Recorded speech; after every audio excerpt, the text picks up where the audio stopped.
Hello and welcome to The Other Way, a lifestyle podcast exploring uncommon, unconventional, or otherwise alternative approaches to health, spirituality, identity, work, and life. I'm your host, Kasha.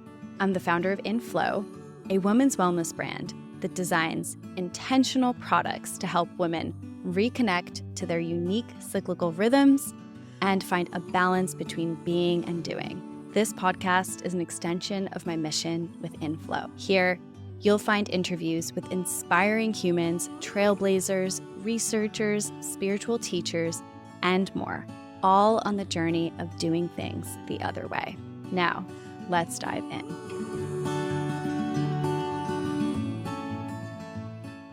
All right.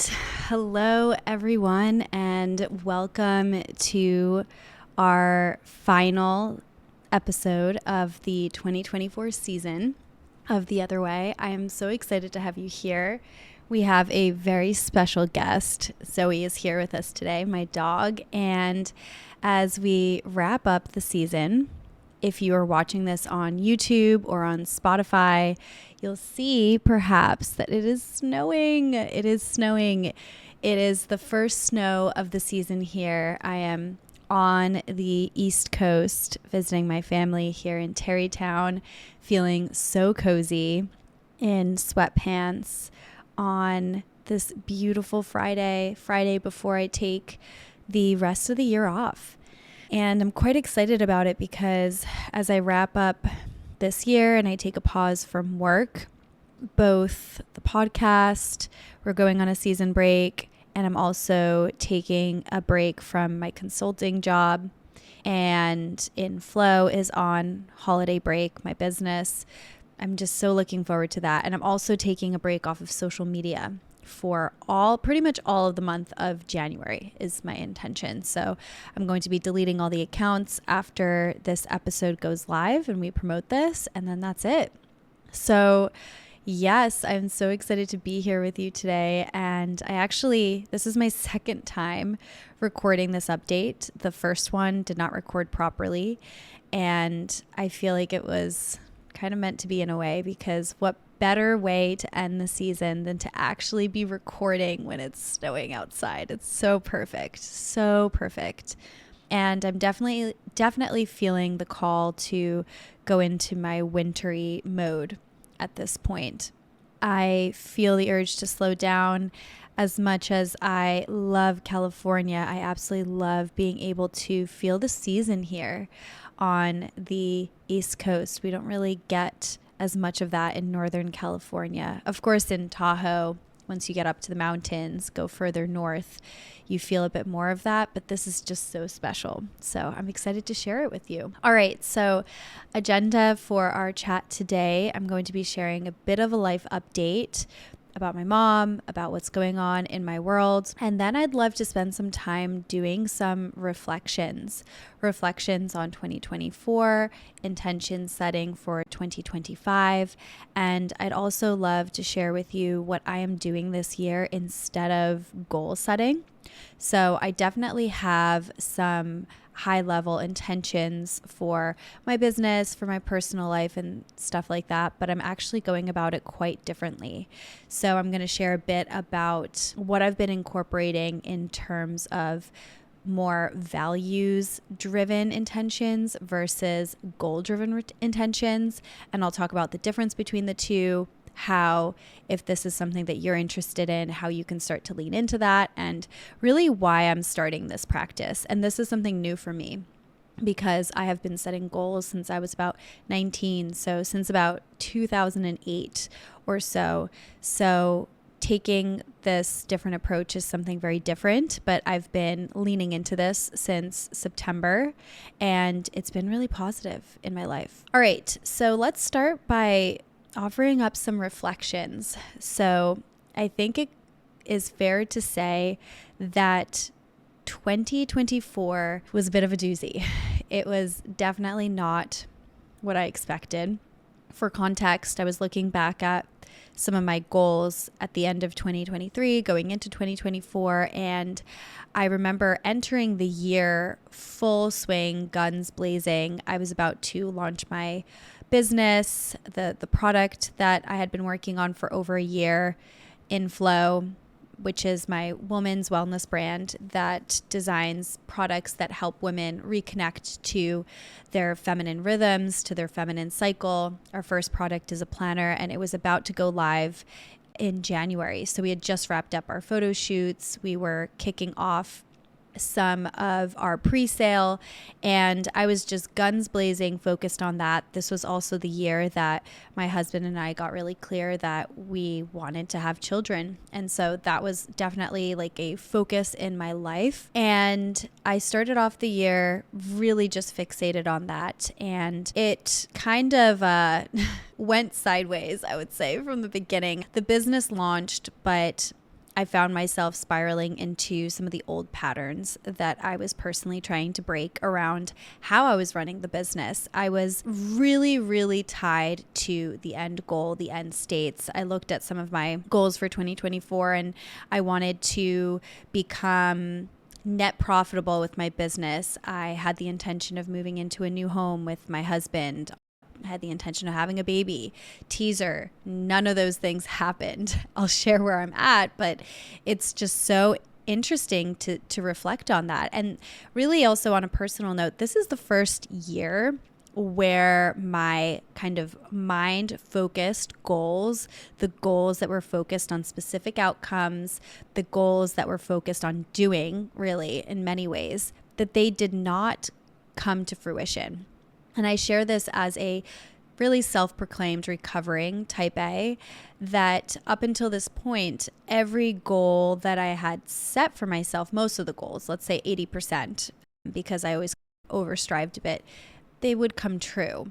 Since about the age of 19, when I was goal setting, I would set a goal and work towards it that year, and it would come to fruition, and then I would move on to the next one. And as I reflected on how different this year was, I feel like it's no surprise that 2024 was really the year for me that, of course, there were a bunch of unexpected grief-stricken things that have happened, which I will talk about, but also 2024 was the year that for me, I really started to almost like flip open Pandora's box in terms of exploring my life from a different angle. As somebody who has always been so fixated on end state and end goals, this was the year that, especially with the birth of a business, that for me had opened my eyes to more feminine rhythms, to the cycles of our lives, the cycles of nature, the cycles of our own cycle, the benefits of living cyclically. I had started to open that box and, of course, designed a product that truly was ultimately at first designed as a tool that I could not find on the market that would help me balance being both goal-oriented or having some sort of desire to move in a direction in my life, but also balance that with a desire to be embodied and honor my body's rhythms and be present and mindful. And so because I had started to lean into curiosity around that, I find it not so surprising that my old way of operating in terms of setting goals and then moving towards them, setting goals and moving towards them, just really didn't work out this year.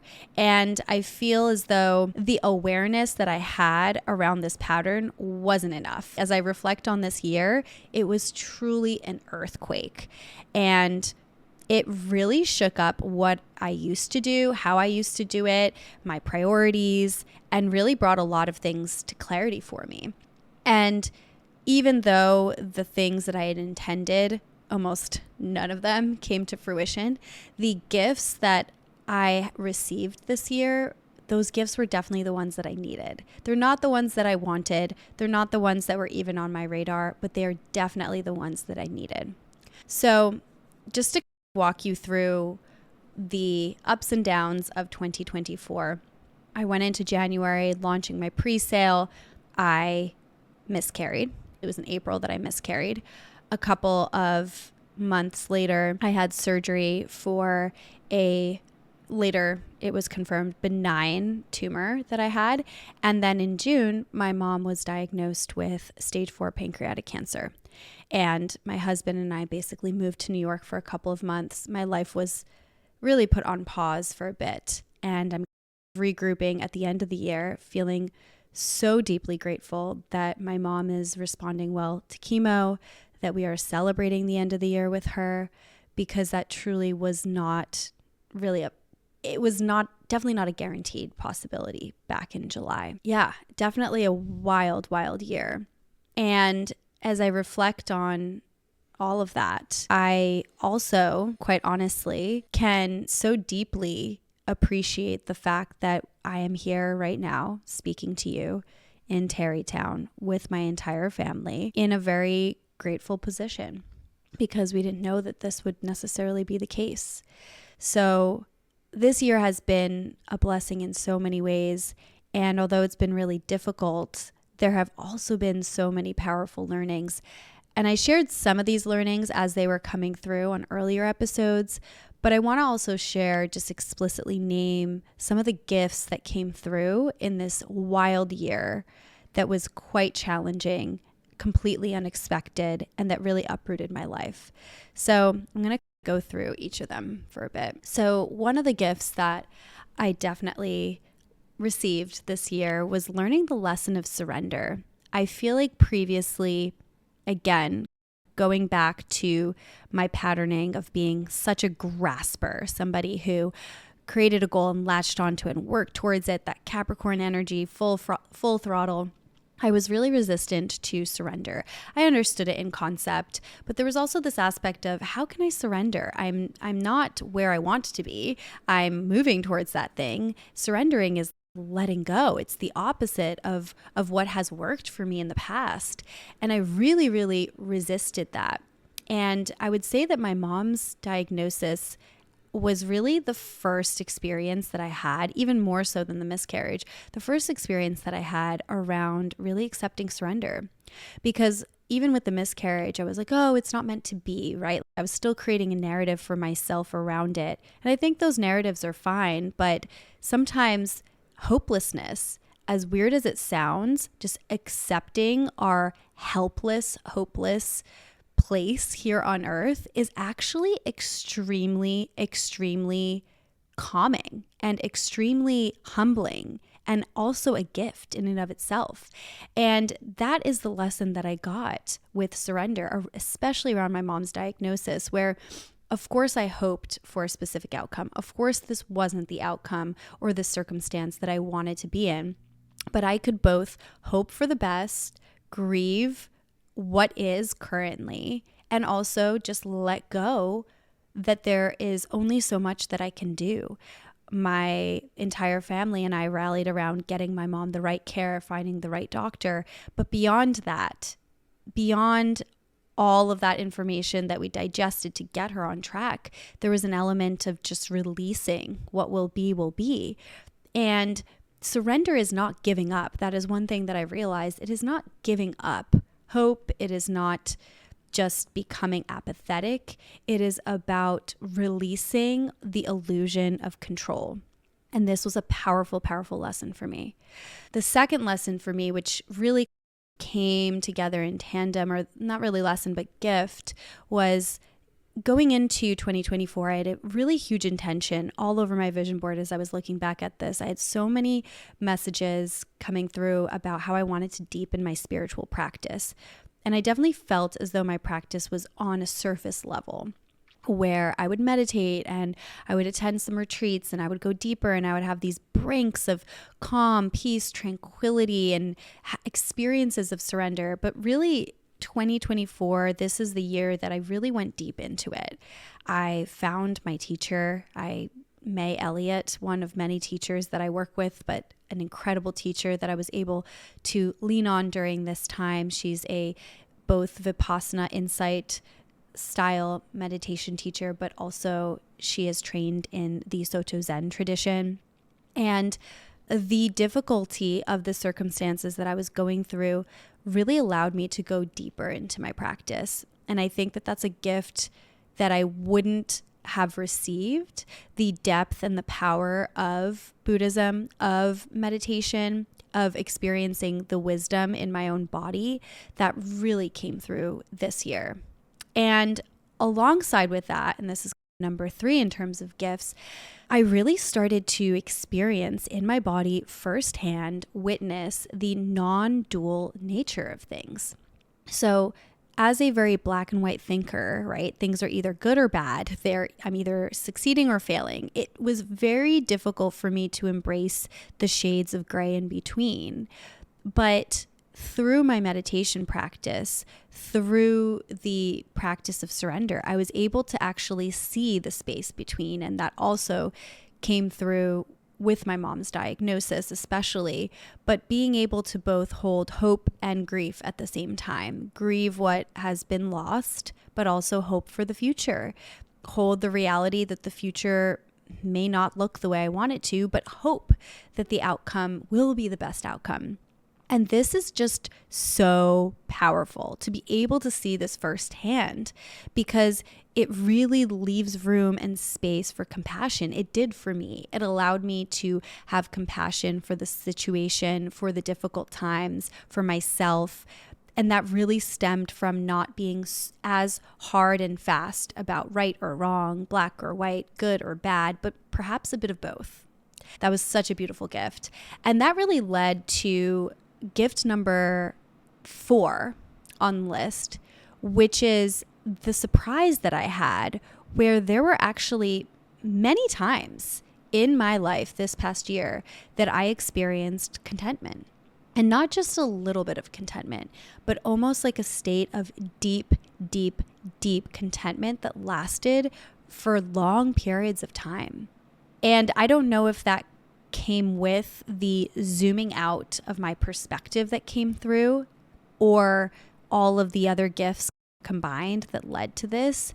But there were times this year where I've never felt more satisfied, just really at peace with my life. Despite the chaos, despite all of my plans going awry, I felt at peace.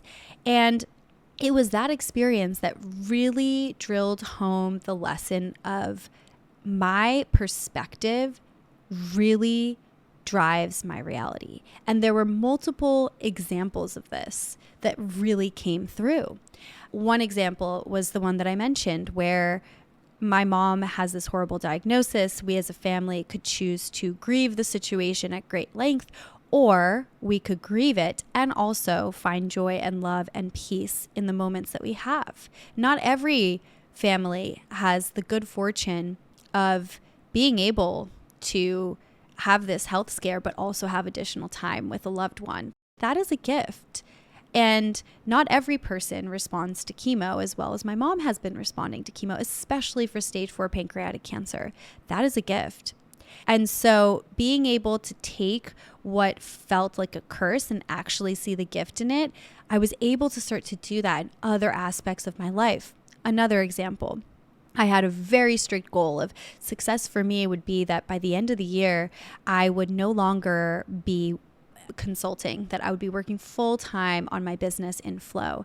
But I wasn't able to do that. And in fact, as I started to realize and started to get to the root behind my motivation, let's say, for building this business, beyond just wanting to help women and the passion that I feel for building community and really diving deeper into my own experience, my own feminine experience, and supporting women on their journey and really diving into all of that and creating that movement and the change in the world that I would love to see. Beyond that, I really valued the possibility of freedom and flexibility that working for myself would allow.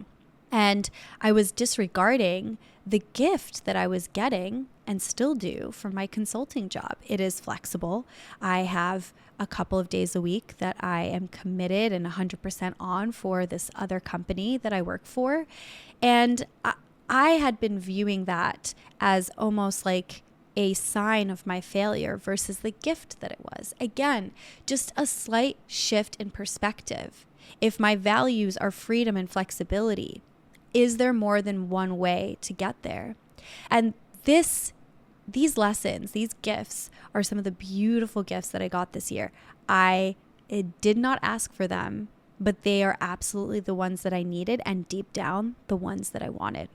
So as we think about, and as I think about 2025 and set my intentions, as I alluded to at the beginning, I am moving away from firm goal setting. There are goals and strategies that I'm creating for my business, specific ones, perhaps some of which I will share on a different episode, maybe one in January if that's something you're curious about. But I want to actually zoom out and talk about a philosophical change that I'm making around how I am creating my goals and my intentions. And that is moving away from resolutions and goals for goals' sake, and instead leaning into intentions that are rooted in my values. So I don't know how familiar you all are with values and goals, but these two concepts are inherently related. A value is a deeply held belief or principle that guides our decisions, behaviors, and priorities. Value is intrinsic and enduring. It reflects what truly matters to us in our lives. And goals related to values are specific, measurable, and time-bound outcomes that we aim to achieve. Goals are actionable steps that can move us toward our values or desires, or in some cases, away from. So if we're setting goals, for example, goals that are purely set on a value that you don't actually believe in. Let's say you have a goal that is purely set. You have a goal of a number of followers on Instagram, and that's not coming from your core value of, I am spreading this message, and this message lines up with a value of peace and good that I want to have in the world. But if that goal of having that number of followers is stemming from a value that you actually don't align with, such as number of followers show me that I am valuable and that I am somebody of significance in this world, that goal actually could be moving you away from your values. So it's not to say that any one goal is right or wrong or good or bad. It's really about, are the actions that we take every day, which lead over time to an outcome, are those actions aligned with our values? And in the past, I would focus purely on setting goals. And of course, I had whys behind these goals, but most of those whys were really focused on things that I wanted to achieve. Today, I'm really restructuring that and instead focusing on, what do I truly value in this life? And how do the goals that I set and the actions that I take day to day help bring me closer to that? And what's really beautiful about this way of thinking is that values and goals are related. You can think of values as a North Star direction, and goals are the milestones that get us there. And your goals, as I mentioned, can either move you closer to your values or away. And there's some goals that we set that are out of fear of lack of worthiness or fear of failure. We don't even realize that we're doing them. And this is where values are so powerful, because if we understand what intrinsically matters to us and what we truly care about, there can be so many ways of getting there. And it really opens up the possibility for us. So as I was sharing with my business, freedom and flexibility is a core value of mine.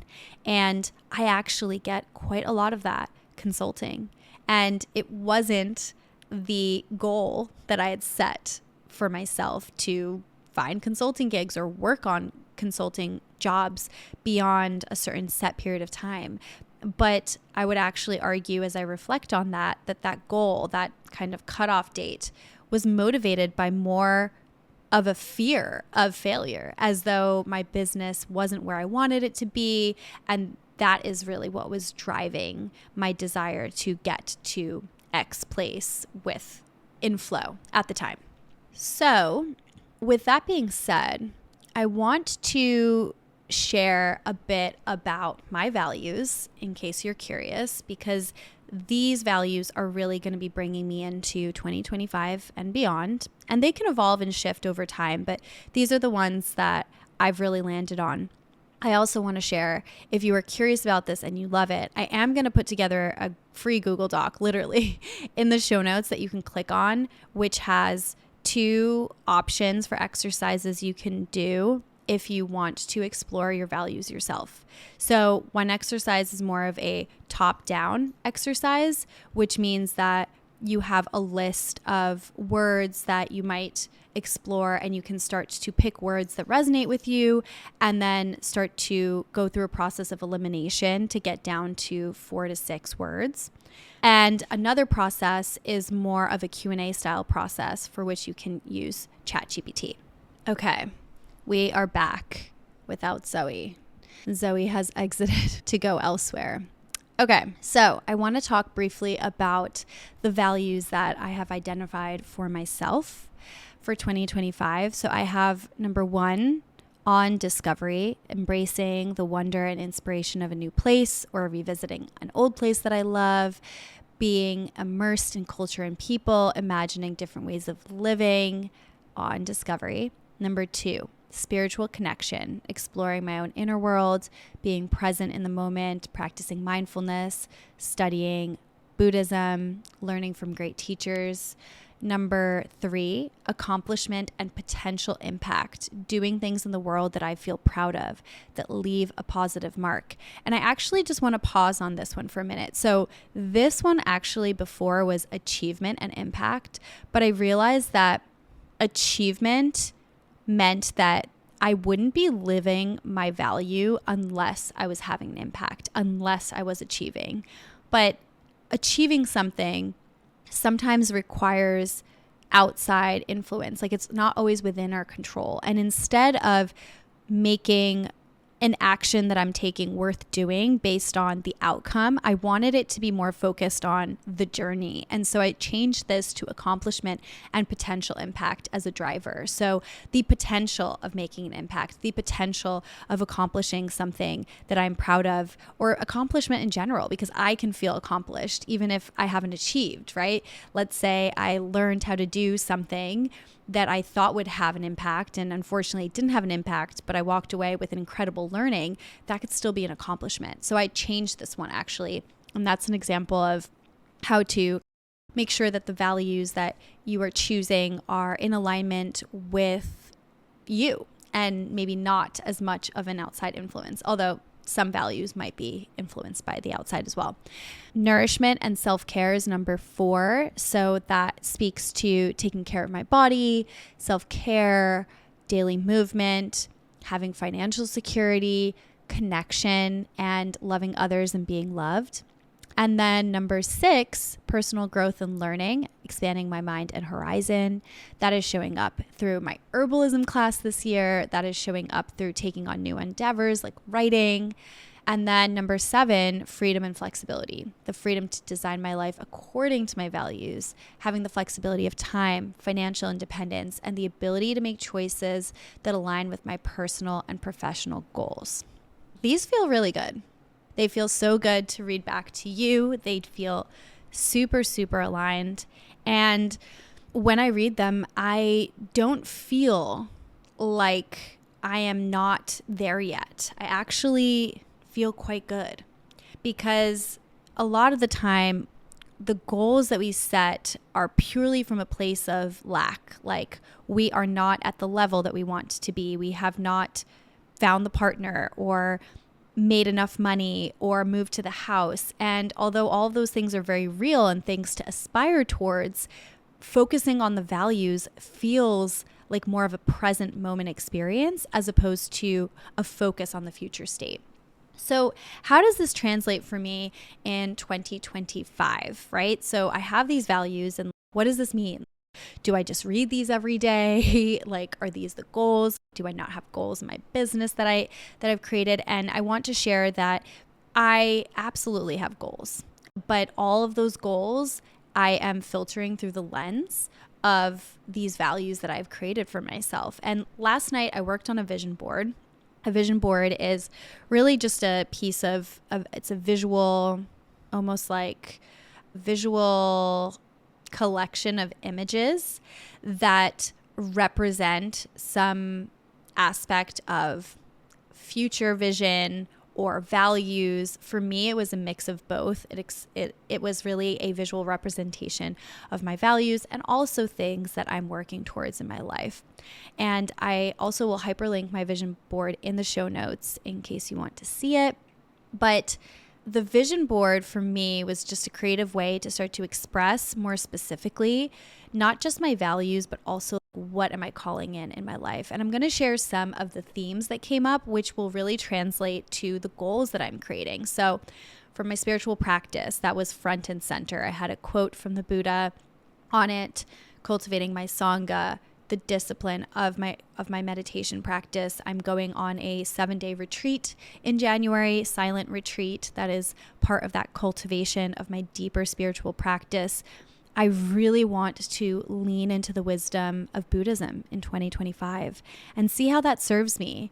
I have operated from a place of focusing on the future for a very, very long time. In fact, the majority of my life.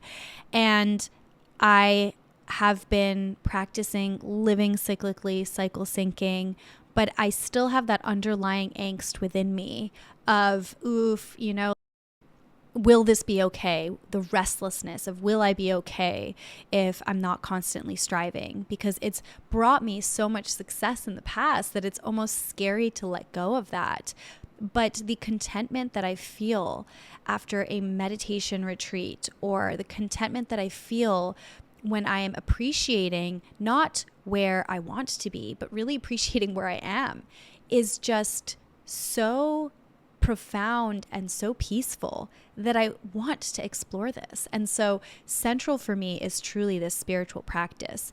In my aspect of growth, awe, and discovery, I am taking my herbalism apprenticeship through to April. I have some traveling on there. I have some writing on there. And another thing that also stood out for me, actually circling back to the writing, that was a surprise for me. As I was vision boarding, of course, like growth, awe, and discovery came up, but I plan to take a writing course in January, February, and I'm really excited about that. I feel like there is quite a lot of power in writing. I go into a different mind state when I'm writing, and I'm really excited to explore that and study that and really practice that and go deeper. So that's going to be a really surprising way to connect with that value. And something that really took center stage for me was really family. The maiden to mother transition, self-nourishment, community, and connection is huge. And that was quite a big part of my vision board. From a business point of view, the two things that I really switched up was I focused on impact instead of just outcome.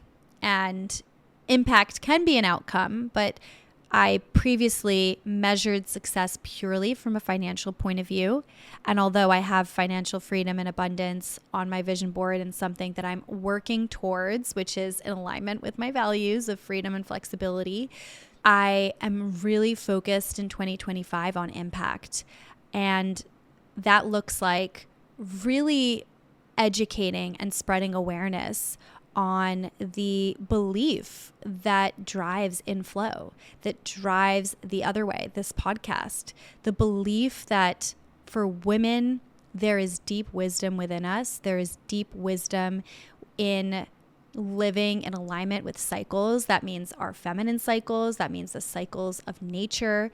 And there is a castration that I believe a lot of women feel and experience and have been brought up to embody, that disconnection from self, from body, from our physical cues. And that is leading to an imbalance, a overdrive of masculine energy, as a beautiful teacher, Amy Natalie, says in her book, The Feminine Way. I totally agree with that. And this masculine overdrive, I feel, perpetuates a deep dissatisfaction, discontentment, burnout. And so for me personally, I would love to share with women the power of living cyclically, what that can look like, and to really start to educate across all ages, teens, adult women. I'm working with an incredible fertility awareness educator, Michelle, who's also on the podcast next season, to bring these workshops to LinkedIn, to Microsoft, to Fortune 500 companies, to really encourage a different way of thinking about productivity, about sustainability, about a regenerative way of working. As Bristol Bond, who was on the podcast last month, mentioned, there's something so powerful about this. And that is the kind of impact that I want to have, to empower women through this knowledge to see and witness a shift in the world, the kind of shift that became possible through the education about mindfulness. It is just a shift in how we think about time, about productivity, about our value in the world, and about really helping to cultivate that balance of yin and yang, of masculine and feminine energy, not from a gender point of view, but from being versus doing. And so from a business point of view, impact is my North Star. And I do think that financial success and abundance will follow, but that is not purely how I'm measuring my success. It's not just the outcome, it is the how I got there. And then on my list as well is calling in a co-founder on the vision board. The why behind that is really, I do better in collaboration and partnership. I organized TEDx San Francisco events for many years, and the joy of that really came from working on a team, recruiting the team, bringing it to life together, and that is something that I want to do with my own business as well. In my home life, I have some very clear dreams of having a home in Mill Valley, backyard with chickens and a garden, very detailed and specific around what the kitchen will look like. I want a clawfoot tub, a podcast studio, much like this beautiful room attached or in the back. But above all else, the thing that was central was really finding contentment, to again find the balance between living in the past, the present, and the future, and really rooting myself in the present and finding contentment and freedom from dissatisfaction. Freedom in terms of, yes, financial freedom, yes, time freedom, but also freedom from my own inner critic and then my own discontent, and really cultivating gratitude in 2025. Because there is just so much that I know I can be grateful for. And there's a quote that I put on my vision board, which is, "He who is contented is rich. He who is contented is rich," by Lao Tzu. That's so powerful. So one of the things that I realized in looking at my vision board and my goals is my 2025 intentions and direction seems to be really coming from a place of wholeness. It is not coming from a place of scarcity as it would have in the past. It's not coming from a place of lack. My goals are not coming from a place of I don't have, but from a place of wholeness. And I think that that is truly very powerful. And I really have to attest a lot of the wisdom of Buddhism to have helped supported me to get to this place, and really some of the lessons of this year. Now, before I wrap, I do want to share, I obviously am packaging up everything that I've learned in this pretty bow, but I cannot emphasize enough how difficult this year has been, and also how difficult it continues to be. Living in our human experience where things are shaken up and broken down and there's a ton of uncertainty, while also trying to build something for the future and make decisions and move forward in our lives personally, professionally, is such a difficult thing. And most of the time I am dealing with a lot of anxiety and balancing that out. Like, I present this as though this is how I feel and it's all great and stuff, but truly I cannot emphasize enough that it is a journey. And I think that is the big difference for me this year, is that I am treating the experience day to day, not as a good or bad thing, but as also part of the journey. I mean, I'll be real. Most of the time when I feel the anxiety, I'm not exactly leaning into it and loving it, but I'm trying to take the lessons from Buddhism and treat every experience with equanimity. How Can I witness this experience, see it for what it is, and not attach a story to it? And that's extremely difficult, but I think that is part of the spiritual practice. And I think that is actually a huge realization for me, which is the striving to find happiness and joy in every moment is fairly unrealistic. That's just not the way the world works.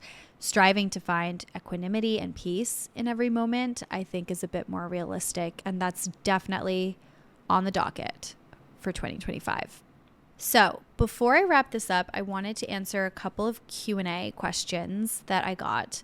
I answered a lot of them, I think, in the bulk of this episode, but I had a couple of ones that I just wanted to tack on towards the end. So I got a question from my dear friend Christina about how do I stay true to my spiritual connection when I'm busy, when I'm distracted, all the things. So for me personally, I will share that this is a very regular fluctuation between feeling very connected and feeling very present and then falling out of that. For me personally, what I have found is having the discipline of a daily meditation practice is so helpful. It can be, for me, it looks like 20 minutes at least to really start to tap into that, but it's very powerful. And I also make time and invest time and energy in going on retreat, not just week-long retreats at Esalen, although I love that sort of a thing, or going on a Vipassana retreat, but even like a day long in the South Bay here in California. You can do these online. A lot of them are free. I prioritize that.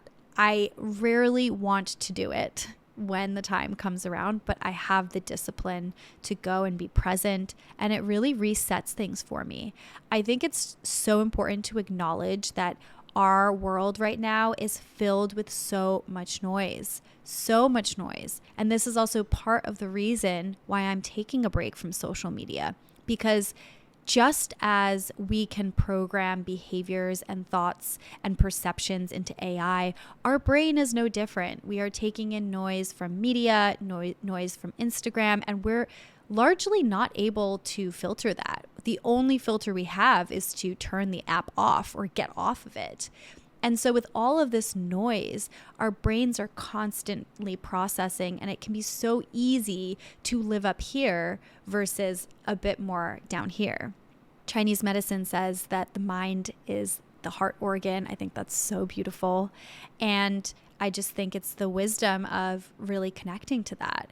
And then the last thing I will say is that I use the experience of disconnection as a mindfulness cue rather than judging that. I try to use that as a moment to, whoa, okay, I feel the whirlwind sensation again. I feel so disconnected from myself, my spiritual practice. Can I feel my feet on the ground? Can I feel my feet on my seat in this moment? Can I tune into my breath? And it's just as simple as that. But there is something very real about having the time and the space to regulate our nervous systems. And for me, the most powerful way is not to do more, but actually do less and pull out the noise as much as possible. Another question I got that I liked was a question around role models. I would say that in the past, my role models were people that I aspired to be like. And I think that's maybe still true to an extent, except right now my role models are people that I admire from a core values point of view, people who exude or are examples of the core values that I'm cultivating in my life. And I have a bunch across different categories. So spiritually, my teacher, May Elliott, I so deeply admire her wisdom, and she's somebody that I turn to for a lot of wisdom. From an authenticity point of view, my husband, Zach, he's incredible, stays so true to who he is. He's also building a business, running a business and growing. And I just admire and love this man so much. Like, words cannot even begin to express how grateful I am for him every day. I could cry about it. Okay. Moving on, business-wise, I love Kristen Cavallari. She's somebody that I've admired for a while. I think she seems so authentic. I adore her. Yasmin Nouri from Be a Wellness. She's also a podcast host. I so admire her reach. Maya from Spirit Weavers. Suzuki Roshi, founder of the SF Zen Center, brought Soto Zen to the West, one of about a couple of people. He ran a business as well, and the integrity that he ran a business with, the values he led with, those are really, really powerful examples of leadership that I want to exude. Yvon Chouinard, founder of Patagonia, lives by his values, and Heng Oh, who is the author of The First 40 Days, multiple other books, and she has built up a business around nourishing mother lions. And I love how accessible she has made the care for mothers, how accessible and digestible she has made wisdom from Chinese medicine. And honestly, I do feel like the first 40 days is a movement that has reshaped how women think about the postpartum period. It has introduced 40 days after giving birth as the fourth trimester, which I think is beautiful. And I really admire that. And that's something I would love to do with menstrual education, cyclical living, the power of feminine cycles for women as well. So I think those were the last two questions that I think I didn't answer in the bulk of the other commentary that I offered. Y'all, I just want to say, if you're still listening to the end, thank you so much for being a listener. I'm so grateful for each and every one of you. If you like any of the episodes from The Other Way, please share them. Tag me on social media. I love hearing from you. This podcast is truly an act of love for me. A lot of effort goes into it. And it's something that I know that I just won't finish doing, or stop doing. Sorry, not finish. But I love it. I love the journey. This is such an example of adoring the journey. But I also do love being able to share the wisdom of the interviews that I host here with as many people as possible. So please share with your friends, your family members, whoever you feel called to. Not even this episode, I don't care about this one, but others that resonate with you. I would love for you to do that. We have so many incredible guests. And yeah, it's a huge intention for me in 2025 to grow this podcast even more. It continues to grow, but it's just such an act of love, and it feels so communal because it's not really just my voice on here. Like, I like to pop on here so I can connect with you all, because I personally love to hear a bit from the people who talk on here. I like to hear some of their stories, and these episodes tend to do well, but I also feel like it's an act of connection to be able to do that with you. And the podcast really feels like a communal gift because it is the voices of so many wise, incredible people. And so I appreciate you sharing it with others. I wish you an incredible holiday season. I'm going to go rest and enjoy this beautiful Friday, and Happy New Year. See you in 2025. Thank you so much for tuning into The Other Way. If you enjoyed this episode, please leave a 5-star review. It really helps the podcast grow, and I'm ever so grateful. If you want to stay connected, you can find information on how in our show notes. And finally, if you're curious about InFlow and want free resources around cyclical living or moon cycles, check out inflowplanner.com. And of course, for all my listeners, you can use the code podcast10 for 10% off any purchase. All right, that's all for today. See you next time.